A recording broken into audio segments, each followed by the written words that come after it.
أعوذ بالله من الشيطان الرجيم بسم الله الرحمن الرحيم. Assalamualaikum warahmatullahi wabarakatuh. Innal hamdalillah nahmaduhu wa nasta'inuhu wa nastaghfiruh wa na'udzu billahi min shururi anfusina wa min sayyiati a'malina. Man yahdihillahu fala mudhillalah wa man yudlil fala hadiyalah. Asyhadu an la ilaha illallah wahdahu la syarikalah wa asyhadu anna Muhammadan 'abduhu wa rasuluh. Allahumma salli wa sallim wa barik ala nabiyyina Muhammadin wa ala alihi wa sahbihi ajma'in. Amma ba'du. Allahumma 'allimna ma yanfa'una wanfa' bima 'allamtana wa zidna ilma. Allahumma nas'aluka ilman nafi'a wa rizqan thayyiba wa 'amalan mutaqabbala. Allahumma taqabbal siyamana wa qiyamana wa tilawatana wa jami'a a'malina fi Ramadan. Allahumma ja'alna utaqa minan nar fi Ramadan. Allahumma ij'alna utaqa minan nar fi Ramadan. Amin ya rabbal alamin. Ma'asyiral muslimin, Bapak Ibu yang dirahmati oleh Allah Subhanahu wa taala. Alhamdulillah, pada kesempatan sore yang baik ini Allah Subhanahu wa taala kembali mempertemukan kita dalam majelis ilmu yang biasanya kita rutin mengadakannya, bermajelis ilmu pada waktu ba'da maghrib ya. Kali ini alhamdulillah Allah Subhanahu wa taala mempertemukan kita pada kesempatan yang lain, kesempatan yang baik insyaallah, bahkan dari waktu-waktu terbaik yang Allah Subhanahu wa taala takdirkan kepada kita, yaitu kita bermajelis ilmu dalam bulan Ramadan menjelang berbuka. Dan alhamdulillah pada kesempatan yang mulia ini Allah Subhanahu wa taala menganugerahkan kepada kita kenikmatan sehat, kenikmatan kesempatan, dan juga kenikmatan yang paling agung yang Allah Subhanahu wa taala berikan kepada kita, yaitu kenikmatan keimanan. Yang mana semoga dengan kenikmatan-kenikmatan tersebut Allah Subhanahu wa taala menjadikan kita sebagai orang-orang yang istiqomah. Kemudian Allah Subhanahu wa taala memberikan hidayah kepada kita untuk terus beramal. Dan Allah Subhanahu wa taala menerima amal-amal kita. Kemudian Allah Subhanahu wa taala wafatkan kita dalam keadaan husnul khotimah, dan kita termasuk orang-orang yang dibebaskan dari api neraka dan diampuni oleh Allah Subhanahu wa taala. Amin ya rabbal alamin. Ma'asyiral muslimin jamaah yang dirahmati oleh Allah Subhanahu wa taala. Terakhir pada pembahasan kitab Nahwa Akhlaqis Salaf, kita membahas tentang fadilah tawadhu, yang mana pertama yaitu fadilah tawadhu itu Allah Subhanahu wa taala mengangkat hamba yang memiliki sifat tawadhu. Sebagaimana Allah Subhanahu wa taala, sebagaimana Rasul sallallahu alaihi wasallam bersabda, "Wa ma tawadda'a ahadun lillah illa rafa'ahu Allah." Dan tidaklah seseorang itu tawadhu karena Allah Subhanahu wa taala kecuali Allah Subhanahu wa taala akan angkat dia, angkat derajatnya, diangkat juga ilmunya dan lain sebagainya sebagai orang yang mulia di sisi Allah Subhanahu wa taala.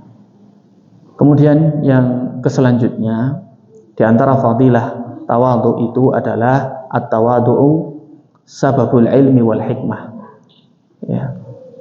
Kemarin sempat kita sampaikan sedikit tentang fadilah-fadilah tawadhu. Antaranya adalah tawadhu itu bisa menjadi sebab datangnya ilmu dan hikmah. Ya. Jadi tawadhu itu bisa menjadi sebab datangnya ilmu dan hikmah. Di mana Allah Subhanahu wa taala telah menjadikan orang-orang yang berilmu, orang-orang yang beriman lagi berilmu, Allah Subhanahu wa taala berikan padanya derajat, diangkat baginya derajat, sebagaimana orang-orang yang tawadhu itu diangkat oleh Allah Subhanahu wa taala. Oleh karenanya, sebab tawadhu, ya, karena tawadhu maka sebab itulah datangnya ilmu dan hikmah. Allah Subhanahu wa taala berfirman dalam surat Al-Mujadilah ayat ke-11, yarfa'illahu alladhina amanu minkum walladhina utul ilma darajah. Allah mengangkat, yaitu orang-orang yang beriman di antara kalian dan orang-orang yang mendapatkan ilmu, darajatin, beberapa derajat. Wallahu bima ta'maluna khabir. Dan Allah lah maha mengetahui, maha teliti terhadap apa yang engkau kerjakan. Ma'asyiral muslimin jamaah yang dirahmati oleh Allah Subhanahu wa taala, apa hubungan antara tawadhu dengan ilmu? Ini sangat terkait, karena ya, tawadhu itu adalah sebab Allah mengangkat derajat seseorang, sebagaimana ilmu juga mengangkat derajat seseorang. Oleh karenanya, ilmu itu tidak akan bisa diperoleh kecuali ada sifat tawadhu di dalamnya. Maka di antaranya sebab ilmu itu datang, ada perasaan tawadhu pada diri seorang hamba. Sebagaimana Imam Mujahid rahimahullah ta'ala, beliau adalah salah seorang tabi'in, mengatakan la yata'allamal al-ilmu atau la yata'allamal ilma mustahyin wala mustakbirun. Ya, Imam Mujahid yang mengatakan tidak belajar ilmu itu orang yang malu. Orang yang belajar ilmu kemudian dia malu. Ya. Wala mustakbirun, dan juga orang yang sombong.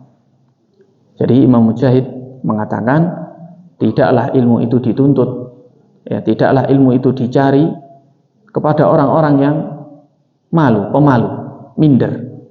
Ya. Ketika belajar sudah putus asa dulu, saya tidak bisa. Maka tidak akan pernah ilmu itu didapat oleh orang-orang yang malu. Kemudian selanjutnya adalah tidak didapatkan ilmu itu kepada orang-orang yang sombong, artinya kebalikan daripada tawadhu.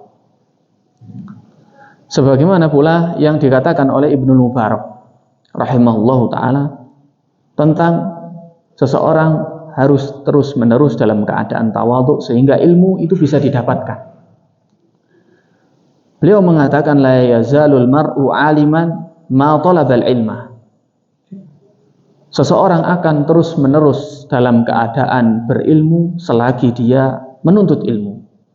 Fa idza dhanna annahu qad alima, apabila dia berprasangka bahwasanya dia telah berilmu, faqad jahila, maka sungguh dia itu sebenarnya bodoh.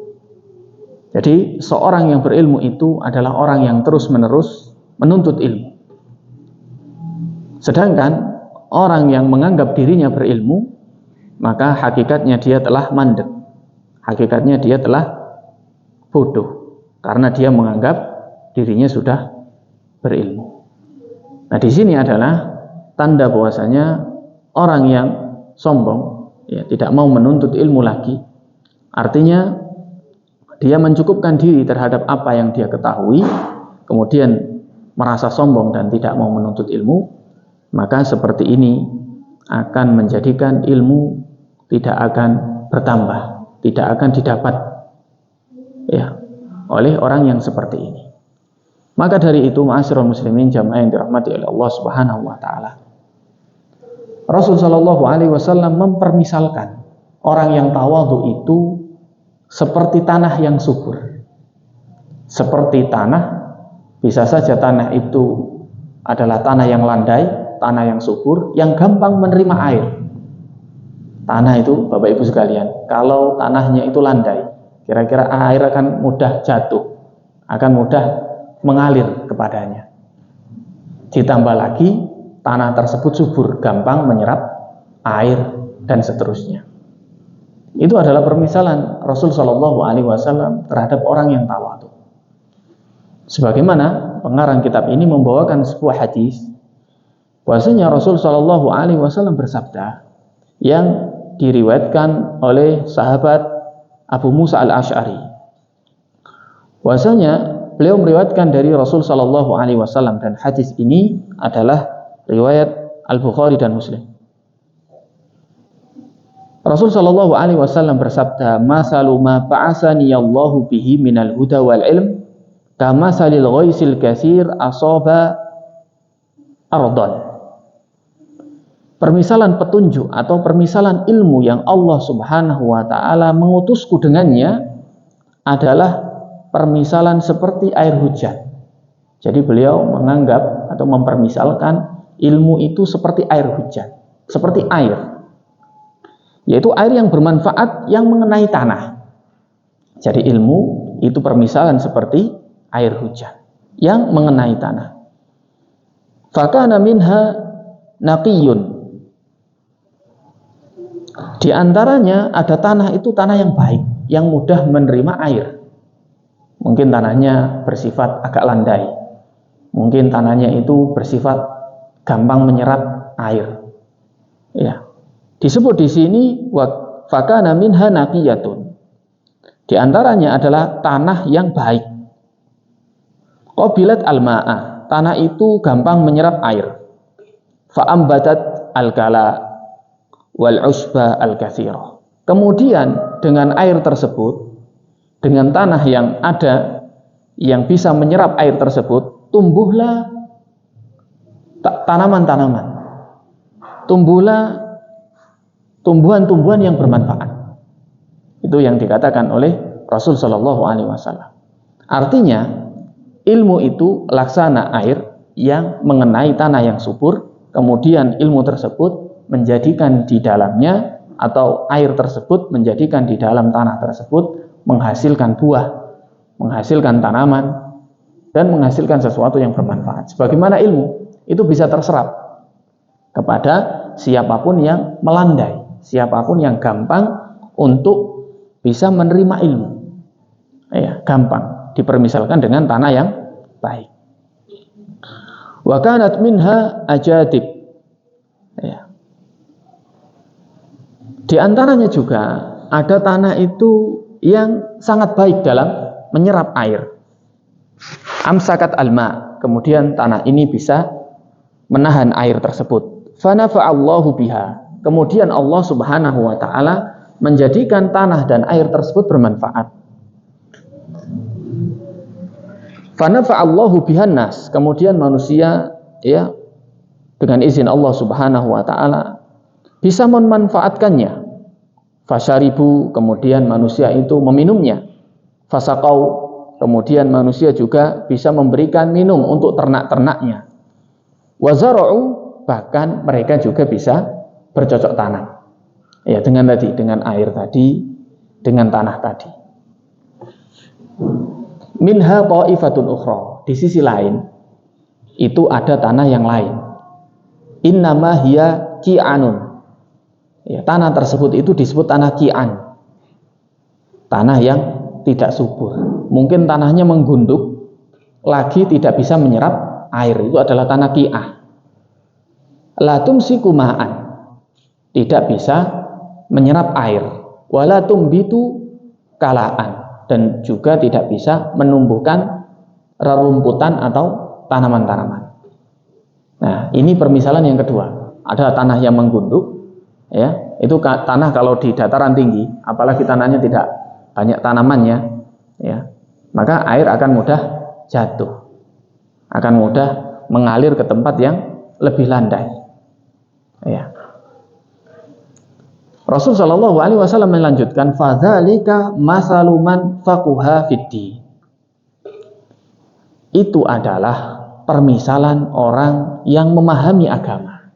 Yang tadi itu, yaitu tanah yang subur yang bisa menyerap air, itulah tanah di mana tanah tersebut bisa bermanfaat laksana orang yang faqih terhadap ilmu agama. Wa nafa'ahu ma ba'athani Allahu bihi. kemudian Allah menjadikan orang yang faqih tersebut bermanfaat terhadap apa yang Allah Subhanahu wa taala mengutusku dengan ilmu tersebut. Fa'alima, kemudian beliau mengerti dengan apa yang dia pahami dari ilmu agama tersebut, wa 'allama, kemudian dia ajarkan. Jadi permisalan yang pertama yaitu permisalan orang yang tawadhu, yaitu orang yang gampang landai dalam menerima ilmu, kemudian juga gampang dalam menyerap ilmu, kemudian Allah jadikan dia bermanfaat terhadap apa yang dia telah pelajari, kemudian dia mengajarkannya. Berbeda lagi dengan wa masaluman lam yarfa bidzalik ra'san. Berbeda dengan orang yang mengangkat kepalanya, artinya dia sombong. Dipermisalkan dengan ki'an tadi, yaitu tanah yang tidak bisa menyerap air. Walam yaqbal huda, walam yaqbal hudallahi, dia tidak bisa menyerap petunjuk dari Allah Subhanahu wa taala, allazi ursiltu bihi, yang Rasul sallallahu alaihi wasallam diutus dengannya. Jadi ini adalah permisalan orang yang tawadhu itu mendatangkan sebab ilmu dan hikmah. Jika ada orang misalkan dia bersikap tawadhu, maka laksana seperti dataran yang landai yang gampang menyerap air yang di situ ditumbuhi rerumputan, bahkan tumbuh-tumbuhan, bahkan buah-buahan, ya, tanaman yang berbuah, maka dia akan bermanfaat. Tapi berbeda dengan gundukan tanah, sudah di situ tidak subur, nggak gampang menyerap air, maka otomatis air tidak akan bisa tertahan di sana, apalagi bisa memberikan manfaat seperti tumbuh rerumputan atau tumbuhan-tumbuhan yang bermanfaat. Itu adalah gambaran ya, atau permisalan Rasul Shallallahu Alaihi Wasallam mempermisalkan orang yang tawadhu dengan orang yang sombong. Jadi orang yang sombong tidak akan mudah menerima ilmu.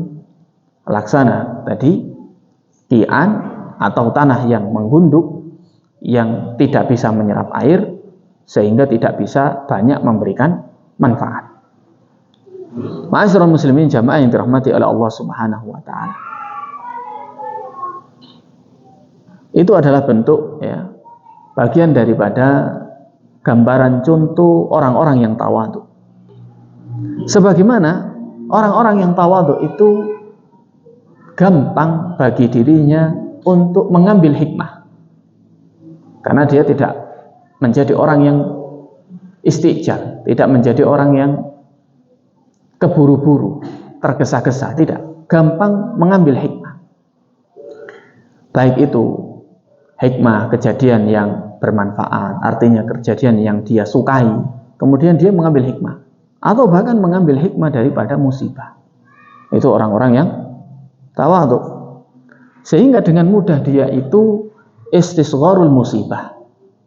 Dia gampang merasa musibah yang dia hadapi itu kecil, karena dia tahu dengan ilmunya, dengan hikmah yang dia miliki, dia mengerti.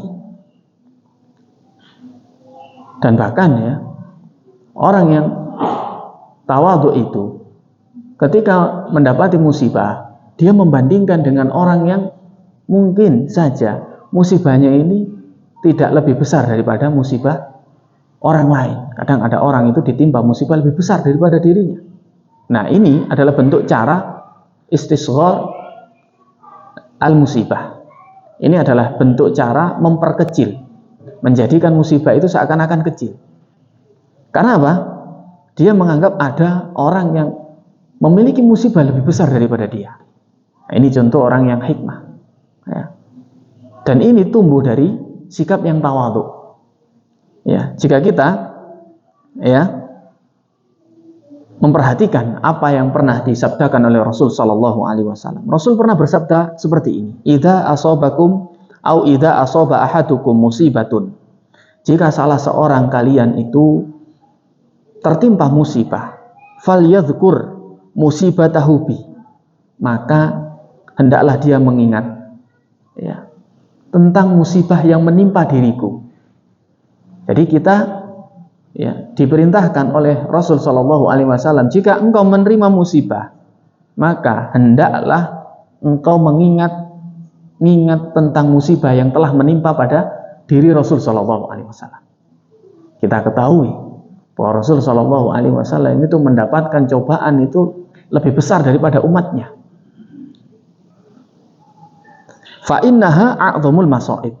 Karena sesungguhnya musibahku itu adalah musibah yang paling besar. Artinya musibah, cobaan yang Allah berikan itu kepada manusia biasa itu tidak akan lebih besar daripada musibah yang pernah Allah Subhanahu wa taala berikan kepada Nabi Muhammad. Sebagaimana dalam hadis yang lain, Rasul bersabda, asyaddul bala yakni al-anbiya. Yang paling berat musibahnya, yang paling berat ujiannya itu para nabi. Ya termasuk ya Nabi Muhammad, ya. Summal amsal fal amsal. Kemudian yang semisalnya dan yang semilsalnya. Kita ketahui bahwasanya Nabi Muhammad SAW ya, itu adalah orang yang mulia dari kalangan Bani Quraisy. Tapi beliau mendapatkan ya, ujian dari Allah Subhanahu wa taala, dan itu menjadikan ya, pelajaran bagi diri kita. Di antaranya Rasul diuji, ditolak ya, oleh kaumnya, kemudian dicaci maki, sudah nggak ngitung ya, dikatakan penyihir, dikatakan dukun ya, dikatakan penyair, itu sudah nggak kehitung. Tapi Rasul Shallallahu Alaihi Wasallam tidak menjadikan itu sebagai masalah besar sehingga beliau akhirnya mundur dari dakwah, tidak, karena beliau bersabar terus, tawadhu, tidak membalas ya. Bahkan Rasul Shallallahu Alaihi Wasallam dalam keadaan ibadah itu ditimpa dengan kotoran unta. Ya kalau kita ya sudah marah duluan Bapak Ibu nggih, Masya Allah. Kalau kita mengingat Rasul maka seakan-akan musibah kita ini tidak seberapa, udah tidak seberapa ini. Dulu ada orang-orang ya, di antaranya ya Nabi kita Muhammad Shallallahu Alaihi Wasallam musibahnya lebih besar. Kemudian para sahabat, Masya Allah, ada yang disiksa seperti Bilal bin Rabah radhiyallahu anhu, ditimpa batu besar, kemudian dijemur di terik panas ya. Kemudian ada keluarga Yasir ya, keluarga Yasir ada istrinya ya, Sumayyah, disiksa sampai wafat, sampai meninggal. Dan beliau Sumayyah itu adalah orang yang pertama kali syahid dari kalangan wanita ya. Kalau kita baca sirahnya beliau meninggal luar biasa, ditikam ya, ditikam sampai meninggal. Semuanya meninggal kecuali Ammar bin Yasir karena dirinya berbohong atau yang dinamakan dengan bertakiyah.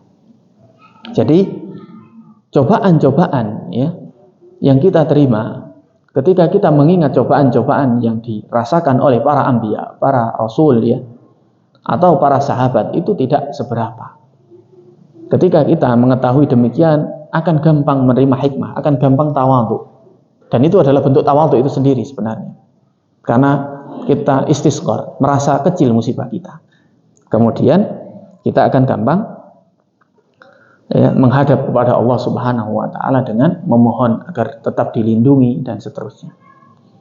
Ma'asyiral muslimin jamaah yang dirahmati oleh Allah Subhanahu wa taala. Kemudian bagian daripada tawadhu di hadapan ilmu itu adalah ceritanya Ibni Abbas. Ya, Ibnu Abbas, ya, Abdullah ibn Abbas radhiyallahu anhuma, beliau ini adalah sepupunya Rasul Shallallahu Alaihi Wasallam, anaknya Abbas.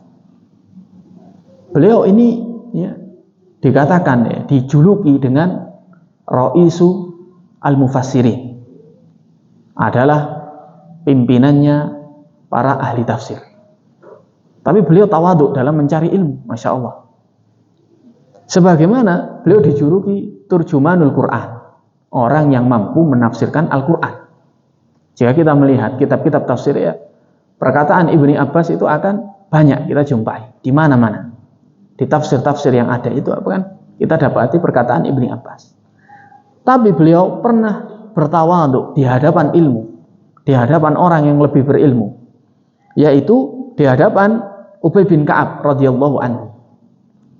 Ubay bin Ka'ab ini adalah salah seorang sahabat, Bapak Ibu sekalian, yang banyak mendapati turunnya Al-Quran. Ya, banyak mendapati turunnya Al-Quran. Dan bahkan Ibnu Abbas mengakui bahwasanya Ubay bin Ka'ab ini banyak menjumpai peperangan di mana peperangan itu terkadang ada wahyu yang turun. Ibnu Abbas ini adalah orang yang semangat ingin mencari ilmu, terutama kepada Ubay bin Ka'ab, karena merasa ilmu yang ada pada Ubay bin Ka'ab, karena beliau mendapati bersama Rasul Shallallahu Alaihi Wasallam dalam banyak peperangan. Akhirnya beliau menuju rumahnya Ubay bin Ka'ab. Kemudian sesampai di rumah pada waktu itu ya, sebelum duhur, kira-kira sebelum duhur, ternyata rumahnya Ubay bin Ka'ab itu tutup, ya, tidak terbuka. Kemudian Ibnu Abbas rela menunggu di hadapan pintunya, di depan pintunya menunggu terus sampai akhirnya menjelang sholat duhur Ubay bin Ka'ab keluar. Dan ternyata pada waktu itu Ubay bin Ka'ab sedang tidur qailulah, ya. Kemudian mengatakan Ubay bin Ka'ab, kenapa engkau lakukan ini Ibnu Abbas? Sedangkan engkau ini adalah anak dari paman Rasul Shallallahu Alaihi Wasallam. Tidak seyogyanya engkau, orang yang mulia, orang yang dekat nasabnya dengan Rasul, anaknya pamannya Rasul, ya, anaknya Abbas, melakukan hal seperti ini di depan rumahku. Engkau boleh saja memanggil diriku ke rumahmu, kemudian saya akan memberitahukanmu tentang apa-apa yang aku sudah mengerti dari Rasul Shallallahu Alaihi Wasallam. Ya, begitu yang dikatakan Ubay bin Ka'ab. Tapi jawaban Ibnu Abbas yaitu la ana ahaqu an a'tika. Enggak. Saya lebih berhak untuk mendatangi dirimu. Karena mendatangi Ubay bin Ka'ab seperti ini adalah bagian tawadhu di hadapan ilmu. Akhirnya ilmu gampang terserap. Karena dia mudah untuk rendah hati dalam menerima ilmu. Tadi sebagaimana yang dikatakan Imam Mujahid tadi, la yata'allama ilma mustahyin wala mustakbirun. Tidaklah belajar ilmu itu orang yang pemalu dan orang yang merasa sombong. Kalau dirinya tawadhu, maka ilmu akan gampang didapatinya. Ya. Maka kita sebagai bentuk tawadhu, ya, kita berdoa kepada Allah dengan doa Rabbi zidni ilma warzuqni fahma. Ya Allah, ya, tambahkanlah ilmu pada diriku, ya, dan karuniakanlah, rizkikanlah pada diriku pemahaman. Dan itu adalah bentuk daripada kita, ya, tawadhu, dan tawadhu tersebut akan menjadi sebab datangnya ilmu dan hikmah. Ya.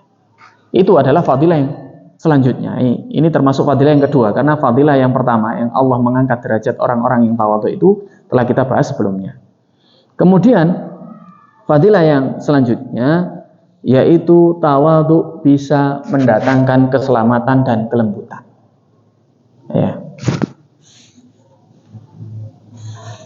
Jadi tawadhu itu bisa mendatangkan keselamatan dan kelembutan.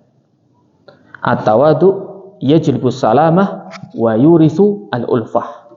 Ya, tawadhu itu bisa mendatangkan keselamatan dan juga bisa mewariskan atau memberikan sifat ulfah. Wa yarfa'u al-hiddah, dan mengangkat sikap dengki, iri. Jadi dengan tawadhu itu seseorang bisa terangkat perasaan iri dengkinya dia. Ya. Allah Subhanahu wa taala memberikan penjelasan tentang bagaimana orang-orang yang tawadhu, kenapa dia itu bisa mendapatkan keselamatan. Ya. Antaranya yaitu firman Allah Subhanahu wa taala dalam surat Al-Furqan ayat 63. Ya. Yang kemarin, ya, pembahasan kemarin telah kita bahas, ya. Bahwasanya Allah Subhanahu wa taala berfirman tentang ciri-ciri hamba Ar-Rahman. Ciri-ciri hamba-Nya Allah Subhanahu wa taala yang Maha Penyayang. Allah berfirman, wa ibadur rahmanil ladzina yamshuna 'alal ardi hauna Wa idza khatabahumul jahiluna qalu salama. Dan hamba-hambanya Allah Subhanahu wa taala yang Maha Penyayang itu adalah orang-orang yang ketika berjalan di atas bumi itu dalam keadaan hauna, rendah hati, tawadhu. Wa idza khatabahumul jahiluna qalu salama. Dan apabila orang-orang jahil itu menyapa dengan sapaan-sapaan yang buruk, dengan sapaan-sapaan yang jelek, intinya dia mengolok-olok dengan kata-kata yang tidak baik seperti itulah. Karena orang-orang bodoh, orang-orang jahil, qalu salama. Mereka malah membalas dengan ucapan-ucapan yang mengandung keselamatan. Nah ini, jadi orang yang tawadhu akan gampang mendatangkan keselamatan. Keselamatan untuk dirinya atau keselamatan untuk orang lain. Ya. Karena dia tidak ingin menjadi bagian daripada keributan-keributan dan kegaduhan dan seterusnya. Ma'asyiral muslimin jamaah yang dirahmati oleh Allah Subhanahu wa taala. Ya. Di antara memang ciri orang-orang tawadhu itu akan jauh dari sifat membenci orang. Ya. Orang-orang tawadhu itu jauh dari sifat membenci orang. Jauh dari kecongkakan, sombong, jauh. Bahkan jauh dari rasa egoisme. Ya, jauh dari rasa egoisme. Yang ada pada dirinya hanyalah kelembutan, kasih sayang. Ya, maka disebut ya, dalam surat Al-Furqan tadi dengan ibadur rahman adalah salah satu dari sifat-sifat Allah, yaitu hamba yang penyayang. Ya, hamba yang penyayang, maka hambanya juga harus penyayang, lembut. Ya, tawadhu, menghargai manusia, menghargai orang lain, seperti itu. Maka tawadhu itu ya akan izalatul ananiyah. Izalatu ananiyah, menghilangkan sifat egoisme. Tawadhu ya, itu menghilangkan sifat egoisme. Karena dalam ajaran kita itu ajaran ukhuwah. Ya, ajaran ukhuwah, persaudaraan. Namanya persaudaraan, bisa bersaudara, pasti di situ ada kelembutan. Kalau keras-kerasan gimana mau bersaudara? Ya. Saling mengasihi, menyayangi, tidak saling membenci. Bagaimana kalau ada sifat membenci padahal kita disyariatkan untuk saling bersaudara? Maka pasti tidak adanya sifat anania, sifat egoisme. Karena apa? At-tawadhu yusa'idu fi izalati ananiyah wa al-kibriya.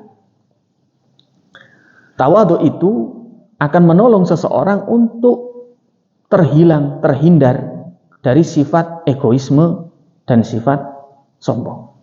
Ya.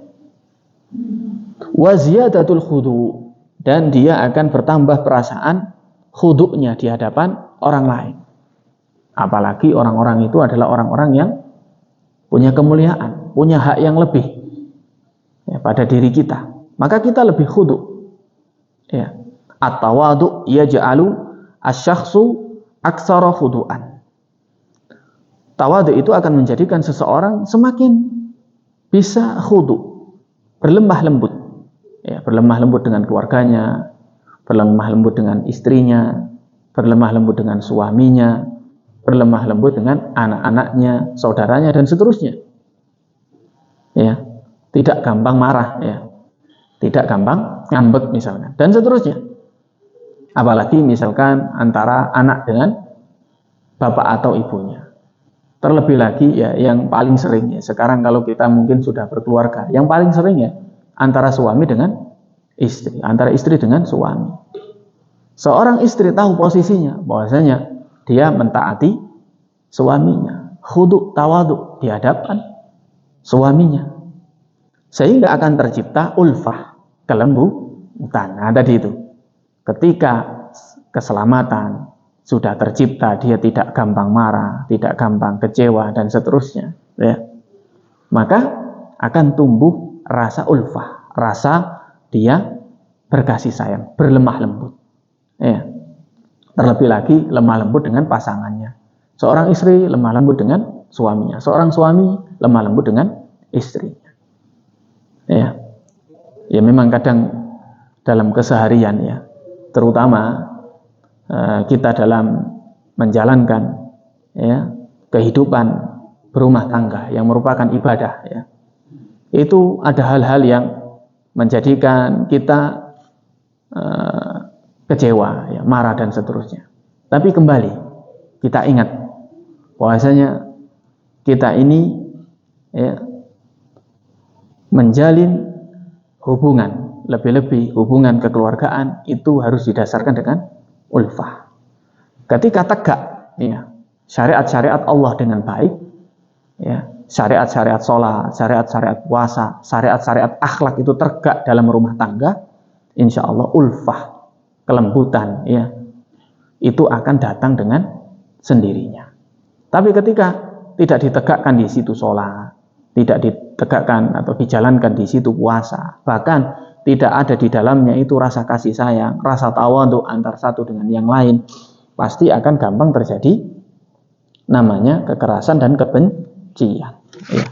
Rasul Shallallahu Alaihi Wasallam bersabda, ya, tentang bagaimana cara menjalankan khususnya ini kepada istri.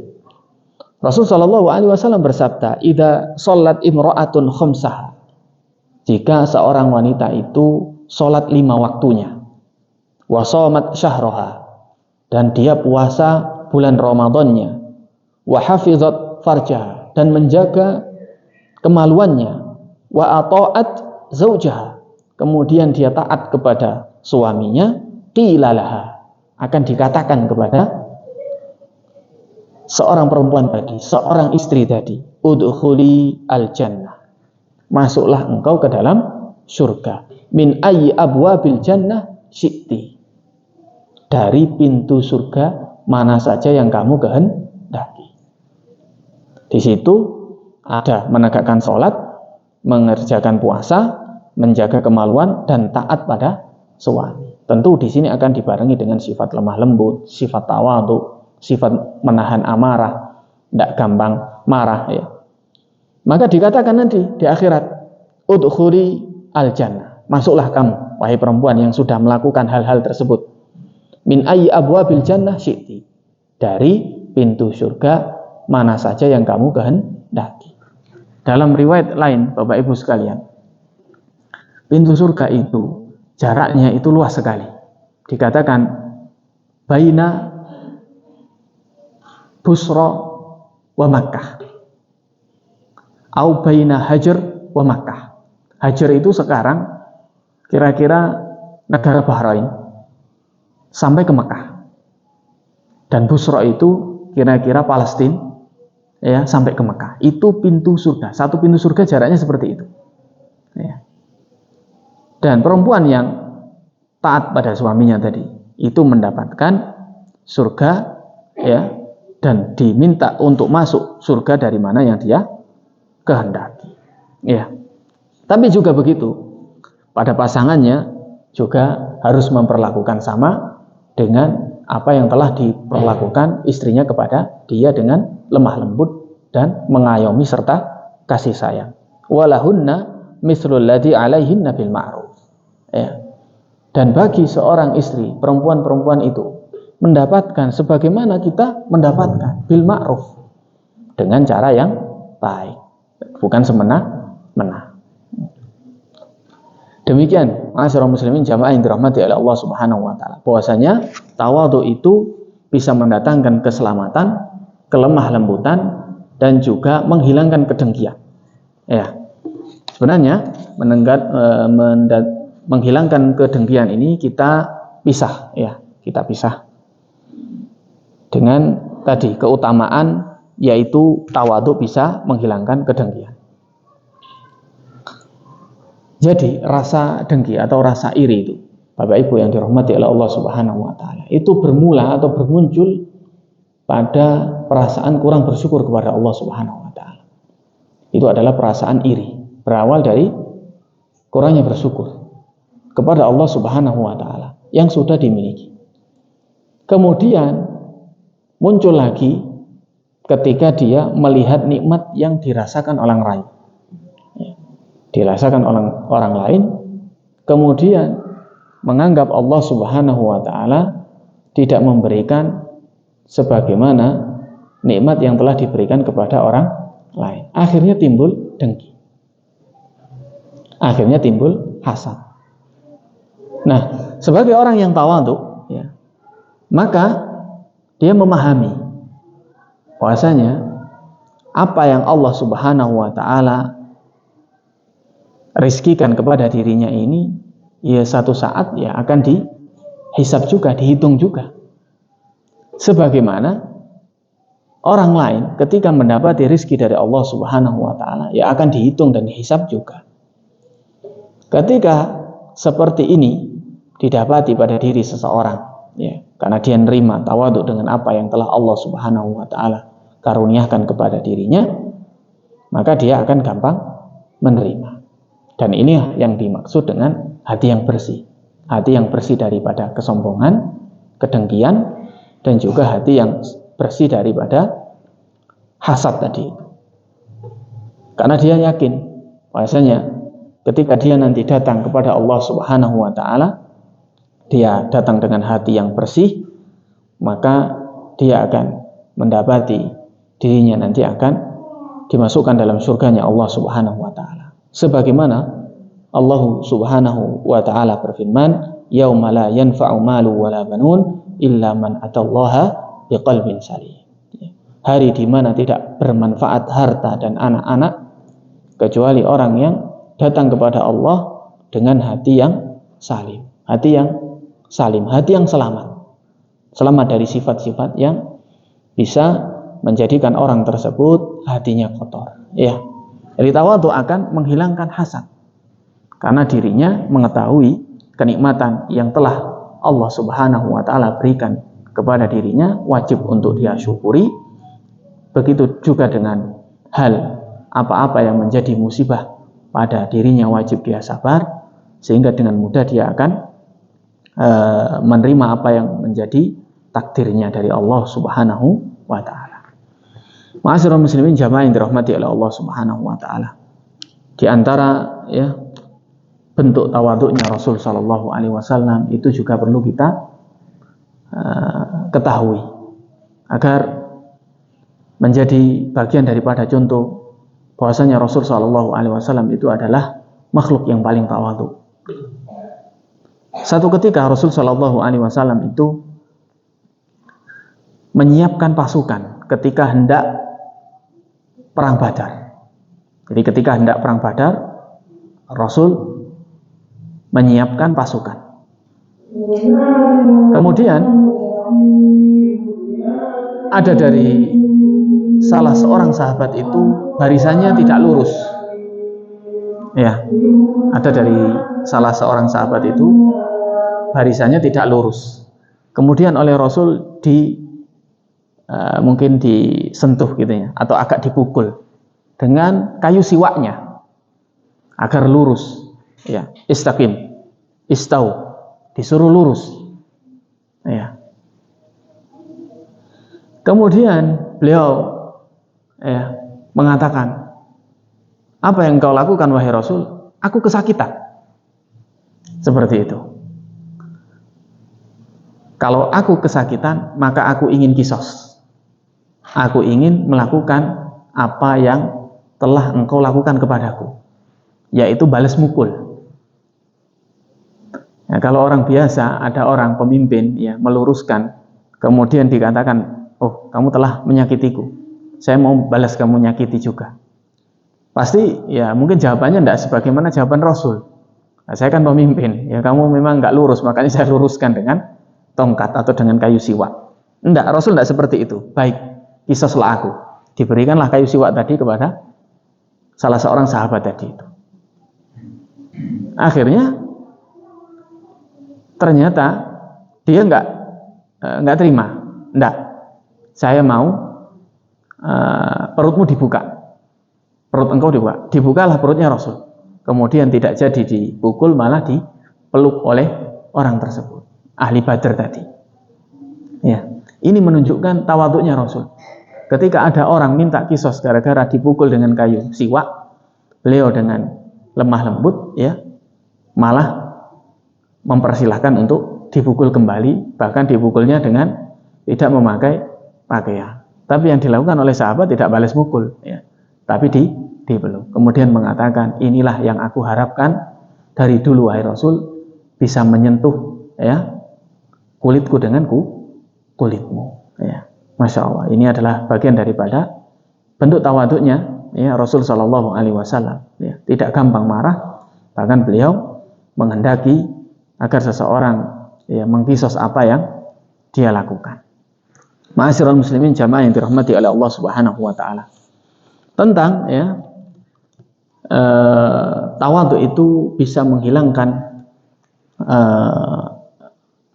dengki dan juga mewariskan kelembutan dan juga keselamatan. Maka Rasul Shallallahu Alaihi Wasallam membawakan mu'alif kitab ini atau pengarang kitab ini membawakan satu hadis tentang hadis tawadhu. Ya, Qala Shallallahu Alaihi Wasallam, Innallaha auha ilayya an tawadhu.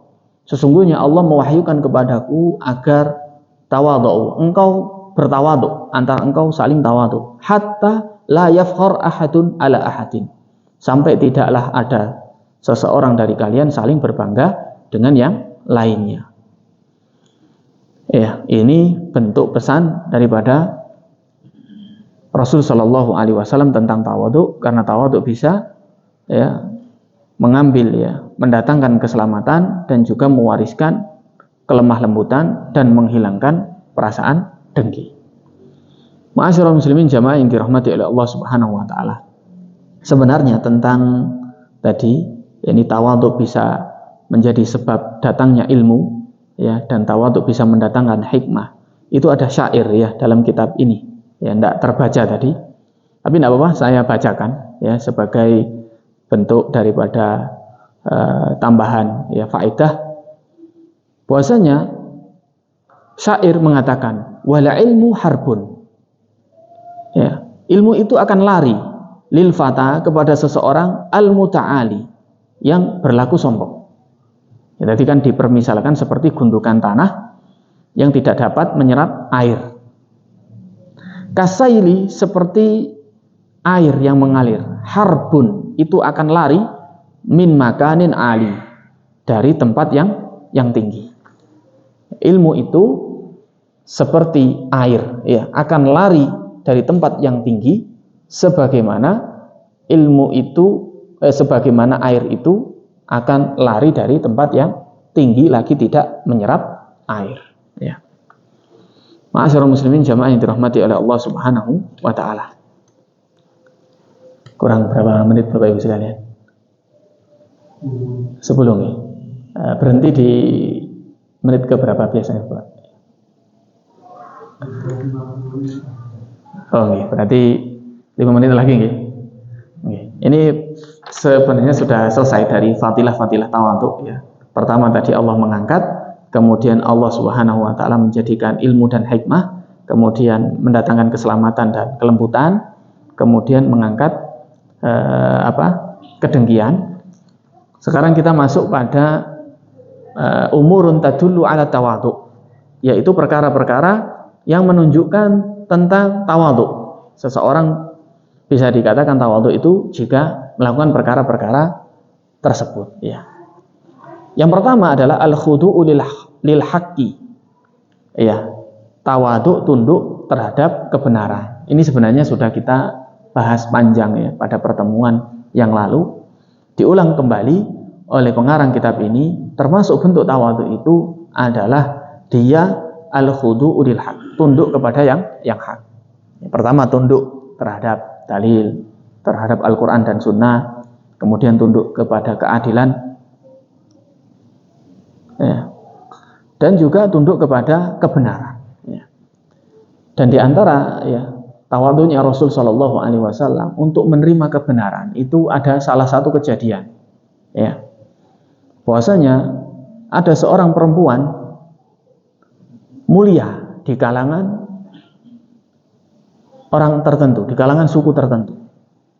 Qadarullah, dia perempuan ini mencuri. Kemudian karena dia adalah orang yang mulia, ada seseorang yang nego kepada Rasul Shallallahu Alaihi Wasallam, wahai Rasul, itu adalah anak dari fulan, dari suku fulan, dia orang mulia, hanya saja dia mencuri dan seterusnya. Yang mana mencuri itu ada hadnya, ya, ada hadnya, ada jinayatnya, ya. Kemudian Rasul Shallallahu Alaihi Wasallam bersabda, menunjukkan ketawaduan beliau dan tegasnya beliau terhadap al-haq. Mengatakan, ya, atau bersabda, lau anna Fatimata binti Muhammadin saraqat laqata'tu yadayha.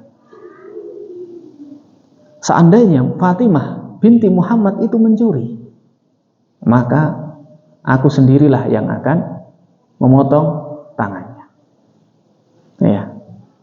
Jadi Rasul tegas terhadap kebenaran, tegas terhadap keadilan, dan ini adalah bentuk khudu'nya Rasul Shallallahu Alaihi Wasallam terhadap kebenaran.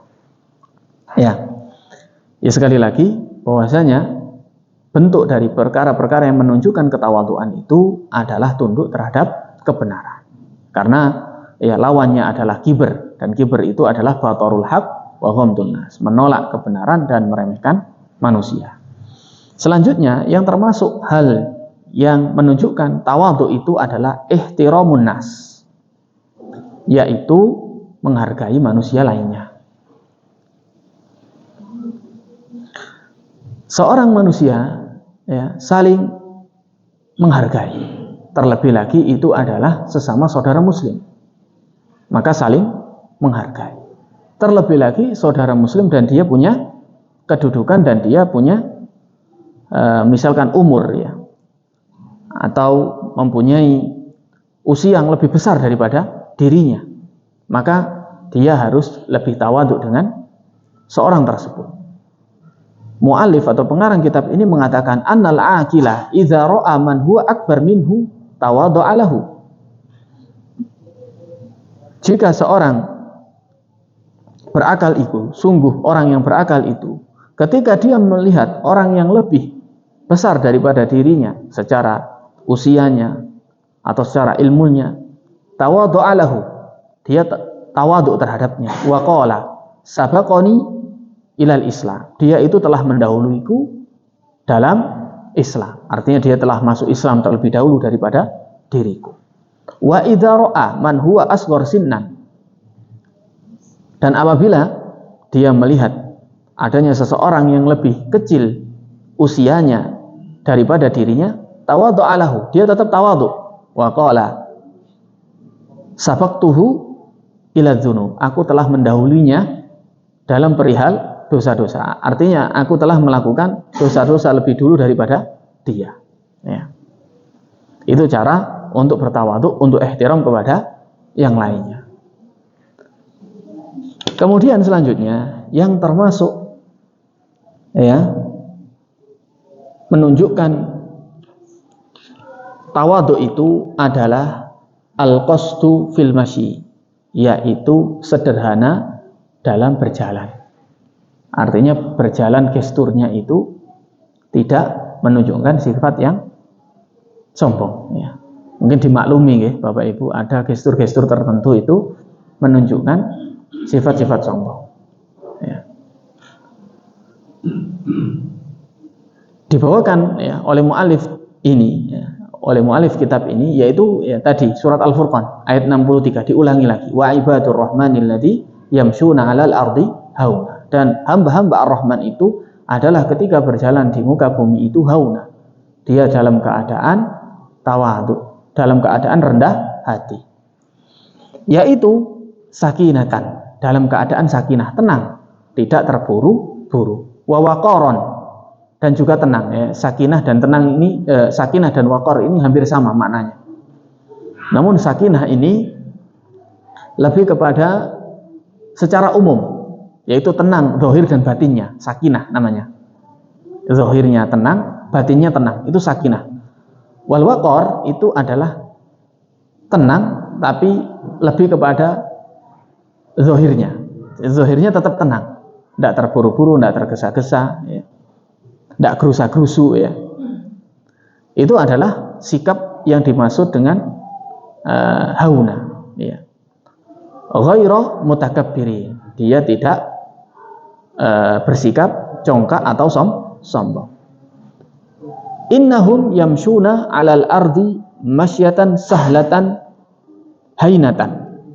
Sesungguhnya dia itu berjalan di muka bumi ini dengan jalan yang mudah, tidak dibuat-buat, yang tunduk. La takalluf fiha, tidaklah dia itu takalluf dalam berjalan. Wala tasonnu, dan dia juga tidak dibuat-buat. Walaisa fiha khuyala, dan tidaklah dia itu menunjukkan gestur yang sombong. Ya, ini adalah perkara yang menunjukkan hal-hal yang tawadhu. Selanjutnya, walinul janib, berlemah lembut dengan sesama. Ya, hal yang menunjukkan bahwasanya dia tawadhu itu adalah linul janib. Ya, yaitu sifat lemah lembut. Sebenarnya beberapa sudah kita bahas, termasuk tadi bersikap lemah lembut itu adalah perkara yang menunjukkan tawadhu.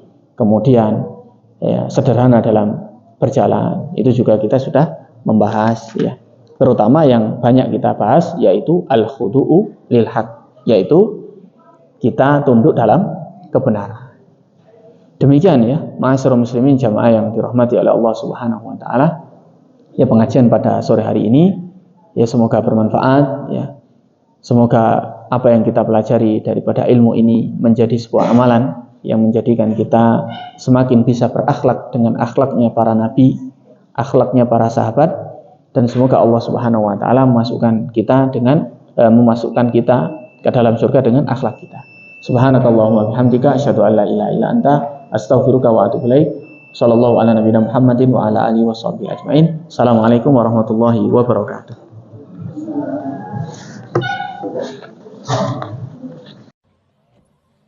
لئن شكرتم لأزيدنكم ولئن كفرتم إن عذابي لشديد